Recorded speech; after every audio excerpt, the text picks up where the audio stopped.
Everyone, Friday, December 16th, Flight Plan Friday. We are here, Los Angeles, New York, NYJ Ground Crew. Back to just me and Johnny this week. We don't have a guest, but that's okay because we have, of course, a lot to unpack. We had a whole show, man, planned. A whole thing set up, all out the window today. Why? Well, the news broke just a couple hours ago. Mike White out. Zach Wilson in. Johnny, I'm sure you got thoughts on this. I'm going to let you take the floor because it's important enough that you start with it. Hello, Jets Universe. Yeah, by the way, you're right. I mean, where's my mind? Yeah. Hold on one second. Let's do it right here. Joining me as always, reporting from Jets Universe, Johnny Jets. Hello, Jets Universe. Yeah, I mean, this is one of the most tragic days in the history of the New York Jets franchise. I mean, apart from the Dennis Bird getting paralyzed on the field against the Kansas City Chiefs in 1992, I mean, the Jets took Kenny O'Brien over Dan Marino. The Jets drafted Kyle Brady over Warren Sapp, and now the Jets are playing Zach Wilson over Mike White. This is unconscionable. This is a fireable offense to everyone in the organization: Robert Saleh, Joe Douglas, Woody Johnson, Christopher Johnson. Mike White came back into the Buffalo game twice. Mike White was practicing to some extent all week. Mike White was prepared to play with a flak jacket, and then all of a sudden, at the 11th hour, the Jets are not letting Mike White play.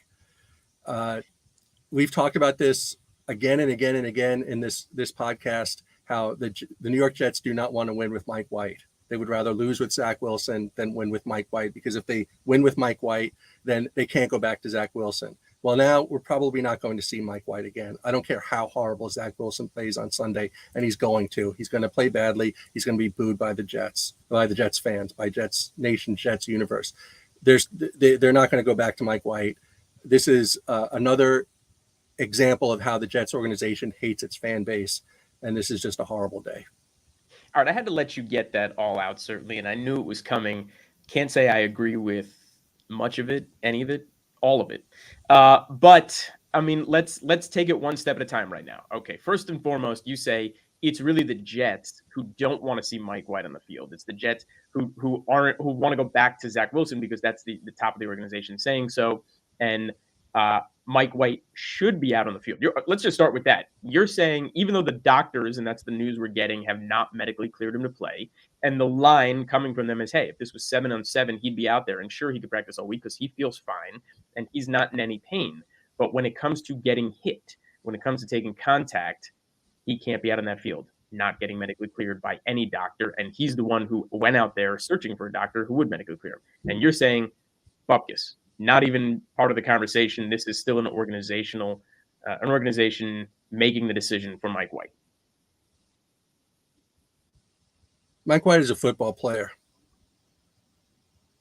Period. End of story. End of discussion. Mike able to play. You say he went back in the game twice last week, and then he went to the hospital, and then we expected him to play. So in game, he's allowed to kind of come back in game, and we've seen this throughout the NFL and throughout the history of the NFL. Tua included earlier in the year, right? But somehow, some way, during the heat of battle, he's allowed to come back, finish out the game, be fine, take the hits. But after the fact, and everybody starts looking at him, and then you even get a couple days to recover, and now it's not okay. So conspiracy theory number one right here. And you're saying the reason is because the Jets hate their fan base, and they don't want to see Mike White back on that field. They don't want to make him the long-term quarterback. They would rather lose with Zach than win with Mike. Exactly, and thank you for pointing out that timeline. It also occurs to me now, just there's an added degree of gutlessness on the point of the Jets organization that they would not announce this immediately right after, in the wake of the Buffalo game, that they let this play out all week, and finally at the 11th hour, now they're saying no, Mike White, you're going to get stuck with Zach Wilson. A real organization would know already that they're not going to play Mike White. And they would have announced it, and they say we're going with Zach, and they would have dealt with all the legitimate criticism that they would have gotten all week about Zach Wilson and how crippling that is to the Jets' remaining 4 games. The fact that they held on to this to Friday, to let the fan base have all the great hopes of this warrior Mike White coming back to New Giant Stadium to play at home in front of the fans, to the extent that it is in New Jersey and not out in Flushing. And just to slap the fan base right across the map.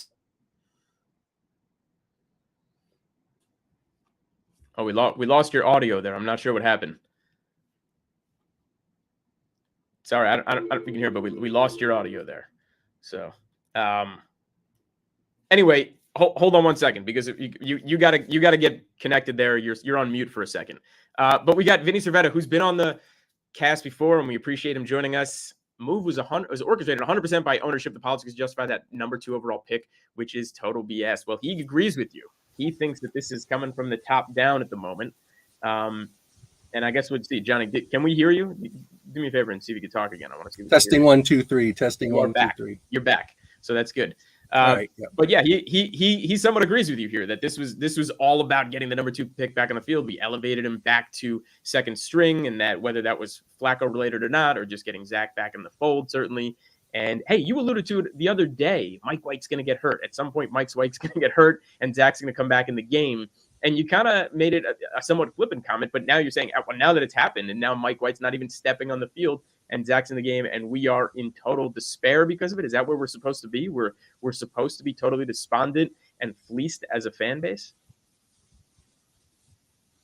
Not just totally despondent, but absolutely irate and furious at this organization, which has given us nothing but disappointment for 54 years, going on 55. We're breaking the New York Rangers record. For all that time, they screamed 1940. Well, in 1994, after 54 years, the Rangers won the Stanley Cup. We're going to make it 55 years by not winning the Super Bowl this year. And with Zach Wilson being the quarterback next year, we're not going to win next year either. I mean, this is just a horrible, horrible day in Jets universe. Look, okay, but let's just go back a couple of weeks ago, okay? Zach said what he did, which wasn't that egregious, though it wasn't good after the game, the no quote after the Patriots game. And then he did get benched. Saleh pulled the trigger, and it wasn't Flacco who he put on the field at the time, or even Streveler. It was Mike White. He gave him the chance to come back. So I don't know. I mean, there's some pushback on this. The notion that, at least as from the head coaching position, regardless of ownership, Mike White was out on that field, and he was having success. And what's to say, or who's to say why not? You know, and again, we talked about this as well. It goes back to a guy like Joe Douglas. Most of the time, the general manager is tied to that high-level quarterback, you know, the high pick, the quarterback that they've taken. And you can go back and, let's say, use the Bears as example, right? Trubisky, when they traded up from number 3 to number 2 to take Trubisky, and they spent all the draft capital to do it, yeah, you're tied to that guy, and he doesn't work out, and now you're not going to make it. I don't think Joe has that to fear, truthfully. I mean, he's done such a good job putting everything else together, and had acquired draft capital to put him in a position. Now, again, at the time, you can argue he probably should have traded down, taken a quarterback, to the player, whatever it may have been. You already had Mike White in the building. Nobody knew exactly what you had in him. But even still, you know, we talked about this the other day as well. You can move on from Zach, whether that's dead money or trade him or eat 70% of his salary and put him in second position on some other team and still be fine with this. I'm not sure I agree. I think Saleh wants to win, and Saleh would say Mike's that guy who's giving us the best chance. Now, whether that's gamemanship or not, earlier in the week he could have been saying it was Zach and all of that, but why give the Lions that advantage? Now, you know, to their credit, they said they've been preparing for Wilson all week, but why even give the Lions that advantage? I mean, that's good chess from a head coaching perspective. Just to think that you knew Mike White wasn't going to get on that field, and Zach was, but you can keep that hidden if your opponent's preparing for Mike White. Yeah, you don't need any advantage to prepare for Zach Wilson. All you need to do to prepare for Zach Wilson is let Zach Wilson play quarterback. I mean, I come up with a general rubric in my brain for this game that I think on the basis that Zach Wilson would play some of the game this Sunday when Mike White would get hit, but then Mike White would come back and so forth. And it was generally like for every minute that Zach Wilson is playing on Sunday for the Jets, that would be like another like half point added to the Detroit Lions total score. So in other words, if he played 20 minutes, let's take a moment and pause as well. We do know against the Patriots, awful, but we also know against all other opponents this year, Denver and Green Bay notwithstanding, because he didn't turn the ball over in either of those games, he is still 5-2 as the starter. He still has the capability of handing off with the best of them. And he still did have a decent game management in the Miami game and the Buffalo game, notwithstanding the fact that he, was on his first and second read. So look, we know the limitations of Zach, but they are, I guess I would ask you this. Would you rather see Flacco out there or would you rather see Zach?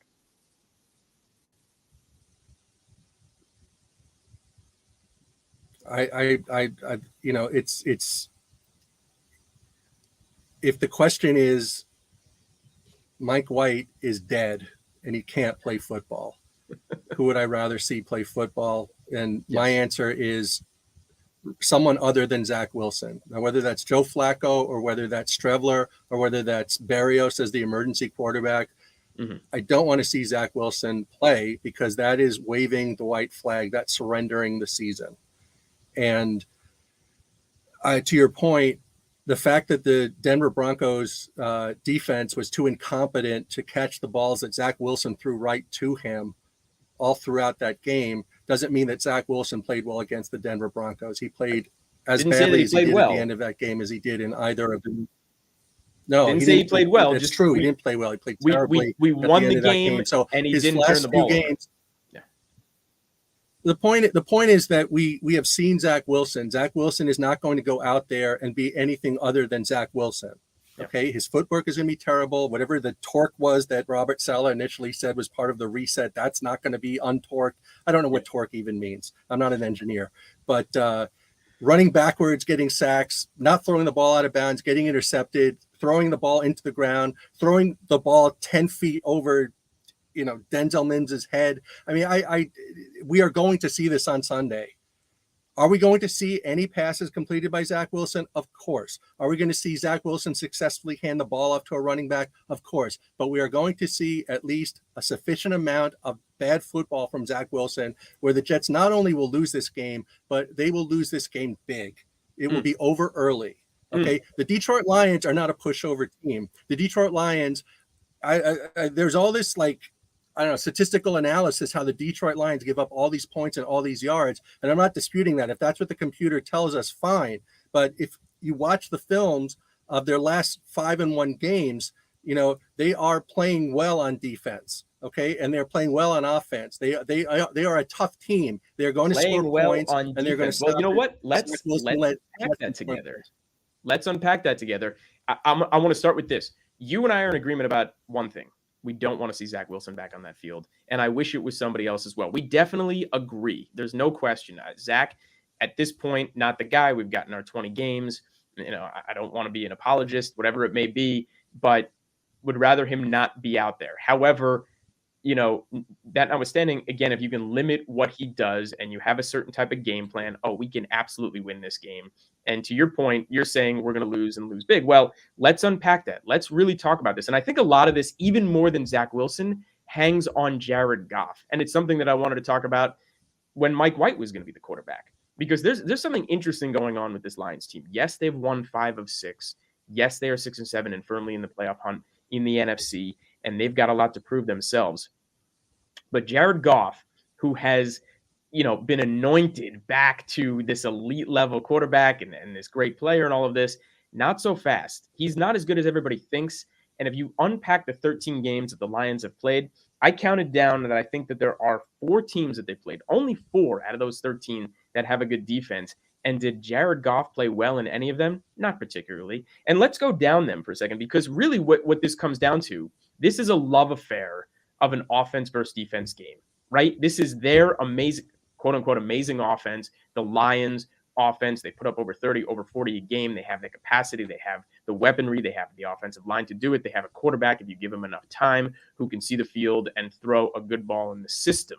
But when he also faces pressure or when he's got to make decisions, he has not been great.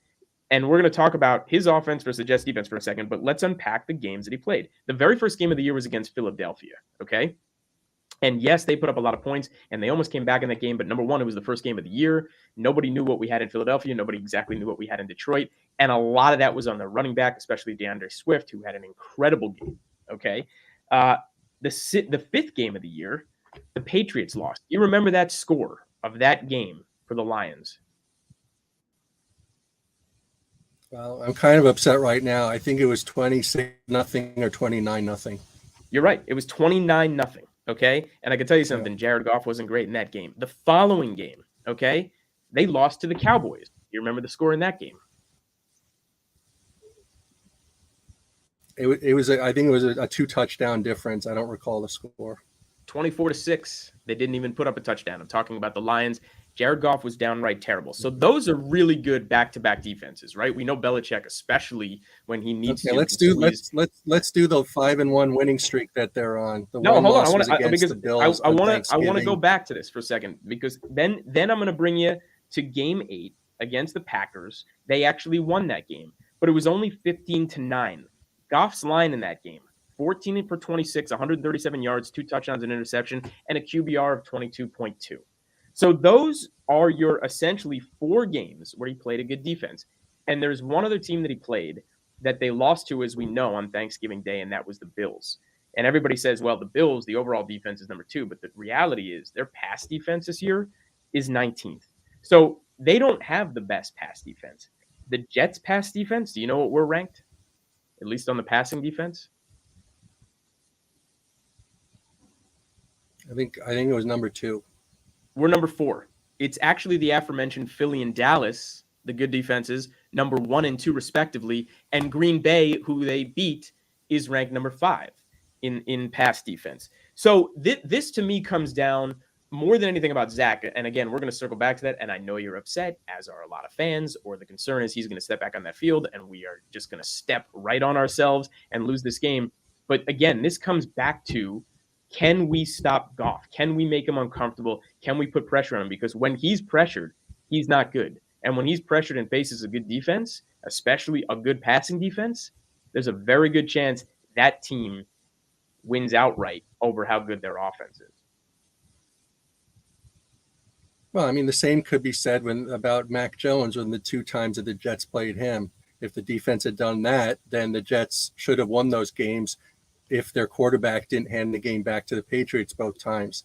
I think that, when you have someone as debilitating to the overall performance of the team, like a Zach Wilson, that it really doesn't matter how exceptional the defense plays. There's a question as to how great the Jets defense can play this Sunday without Quinnen Williams or with a reduced Quinnen Williams.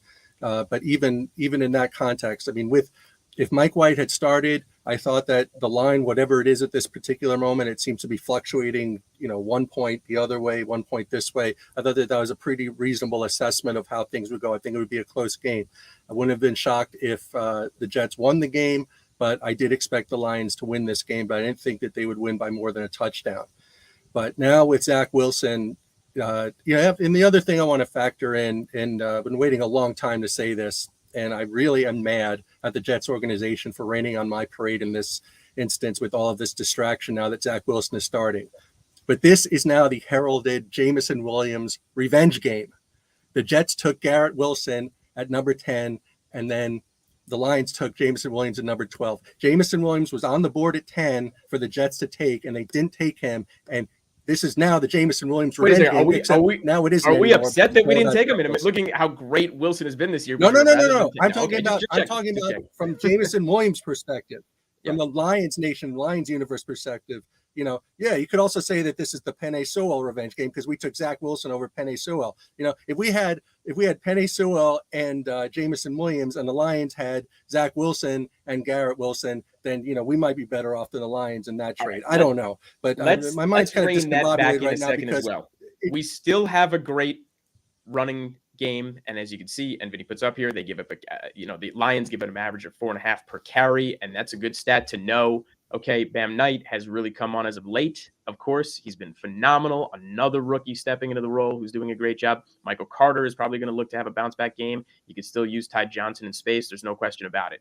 Zach also, for all of his inability to do everything, he's also facing, speaking of defenses and their rankings, the Lions are 30th in the league. Their cornerbacks are not good. That's just the reality of it. Our cornerbacks are phenomenal, if not the best trio out there.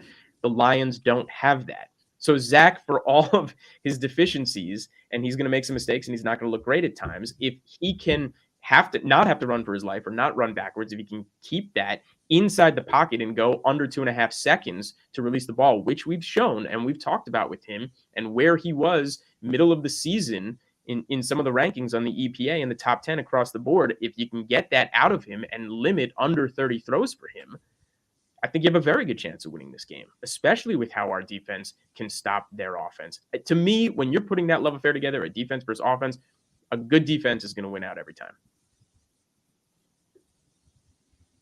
Yeah, if I could sing like Frank Sinatra and I look like Brad Pitt and I could play football like Joe Namath, I wouldn't be me. I mean, all these things, happening, of course they're going to help the chances of the Jets winning the football game. I don't see those things happening on Sunday. I got to tell you, this whole way that this has been handled by the Jets organization is such an insult to the Jets fan base that it is going to be so ugly on Sunday. I mean, you can roll the numbers and you can play it up all you want. The Detroit Lions are going to beat the heck out of the Jets on Sunday. A lot of it is going to be because of Zach Wilson, and the Jets fans in that building are going to be loud and vociferous in their indictment of the quarterback, the coach, and the organization. I mean, interesting. I mean, we played some tough teams early in this year, and Zach went 5-2. He did lead us back over Pittsburgh. He did handle his business against Miami and Buffalo with over 65% completion. He didn't lose the games for us in Green Bay and Denver, as bad as it was. Now, again, we go back, not that he did well enough to earn the starting job at any of those times. So agree, we don't want him out there. And he certainly, in both Patriots games, showed his true colors and showed why he can't be a starting quarterback for us, or most likely in this league, at least not now. He needs a lot more time to figure a lot of things out before he gets there. But here we are. Here he is, and he's taking center again. And I will say this. I think we do see Mike White again this year, and it's not going to be – the problem is we're on a short porch, and the turnaround to the Jaguars game is a short porch. We're not going to see him again next week, more than likely. So you got to wait to go back up to Seattle. And the question is, can we get through and win both of these games? And you are sitting here saying now, not only do we have a chance not to win both of these games, but we are about to get crushed by the Lions on Sunday. That's really how you feel. And that's okay. And that's a fair feeling, because why not feel despondent? We were excited about a guy in Mike White who came in and absolutely elevated himself in the fifth year and absolutely could have taken us to the promised land, that being the playoffs this year. And now he's not there and we're turning back. But here's another way to look at it. Is this not crazy that we actually have somebody who has 20 starting games under the belt to turn to? Can we not look at that as a positive in Zach Wilson? Or do we really feel like he's just going to go on that field and completely pontoon this team because that's who he is?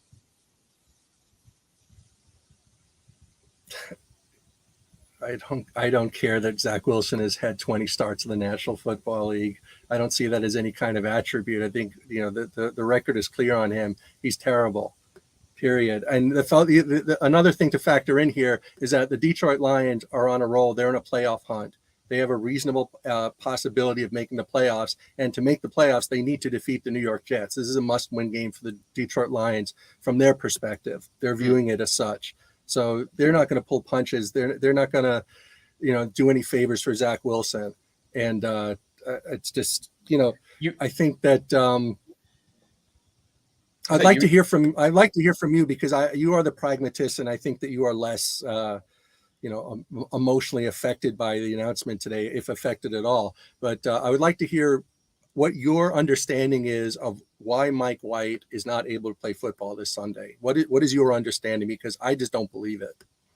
Yeah, and I appreciate that. And I appreciate you bringing it up. I mean, I think it's a good angle talking about the conspiracy theories. Look, I'm not that person. As a pragmatist, I don't believe in ghosts. There's a lot of stories in the history of the world where I don't go in that direction. And I lean away from too many conspiracy theories, though they've proven to be right in a lot of ways. I just don't know what it gets us doing that at this point in the season. I don't understand why Saleh would make the decision, go to White, have him play 3 games, and ultimately win the starting job, win over the locker room, and we would think we would go down to the mat with him all the way to the end of the year, which is a good time to elevate Zach back to the second position because he's not threatening Mike White's job, okay? But I also think, if you look at our other 2 options, you don't know what you have in Strebler, as exciting as he was in the preseason.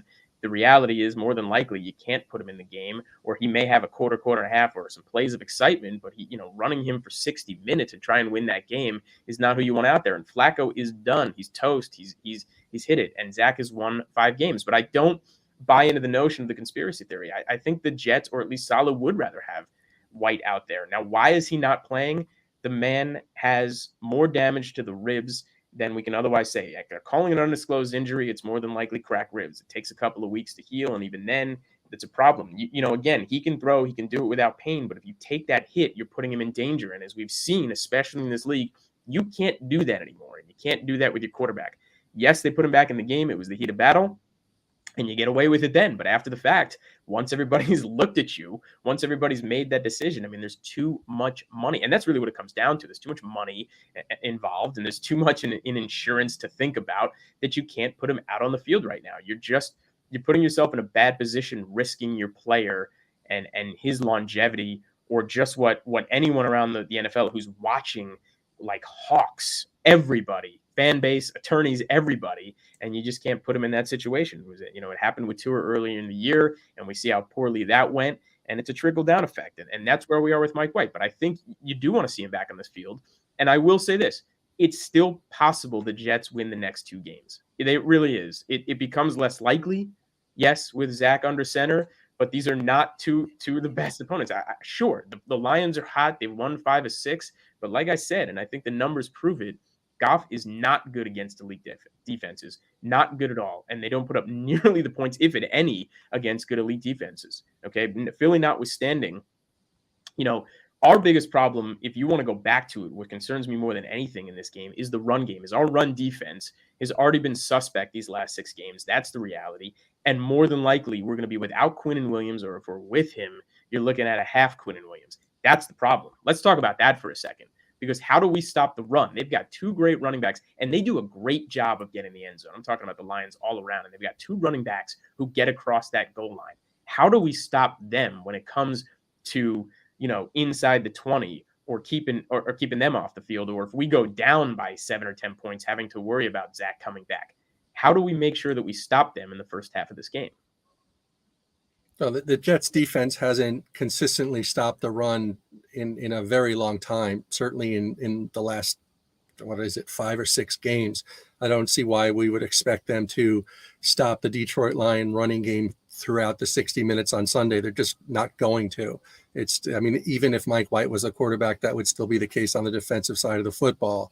The Detroit Lions are a very good team, and the Jets defense, while it has been at times great and overall better than most, at different times during games over the last 6 or 7 weeks, has been poor. And that's all it takes for a high octane, explosive passing game like the Lions. I know you have detracting things to say about Jared Goff, but the fact remains is that he has put points up on the board his last several games. And also the Detroit running game is very effective, as you just pointed out. So I don't, the last couple of games, the Jets defense has come out for their first series, and the other team has just moved down the field running the ball. That's not good. And also, I would say that the Jaguars are less of a talented team overall than the Detroit Lions at this time, but they are still playing for a possible playoff berth. So that game on Thursday is not going to be a walk in the park, even if Mike White was the quarterback. I don't see that being the case. They'd have to win out to go 9-8, and 9-8 is not getting it done, I think, at this juncture. So I see the Jaguars out. But what's interesting to me, and really, because you brought it up, Vegas, more than anybody, knows everything all the time. Yet the line was moving throughout the week towards the Jets' favor. And when I say they know everything all the time, meaning they probably knew Mike White wasn't stepping onto this field on this coming Sunday, yet the Jets are still 1.5-point favorites. I'm curious to see what happens now to the over-under and certainly the line. Let's see if it really does move by the time the game goes off. Because as of now, the Jets are still 1.5-point favorites after being slight underdogs to start the week, okay, and then moving more towards the pick'em. And then as the week went along, because that just meant the money was going on the Jets, and whether that's everybody betting on the Jets because they thought Mike White was playing, or Vegas knowing that Mike White wasn't going to play and it was still a 1.5-point favorite for the Jets, there's something to be said about that. We're going to see where this really moves. Again, just the thought of Zach getting back on that field this year or any other is not a great feeling for those of us that don't want him under center any longer. But I also don't think it's as disastrous as we ultimately are making it in our minds. Okay, we're going to wrap this up. Ask a couple questions here.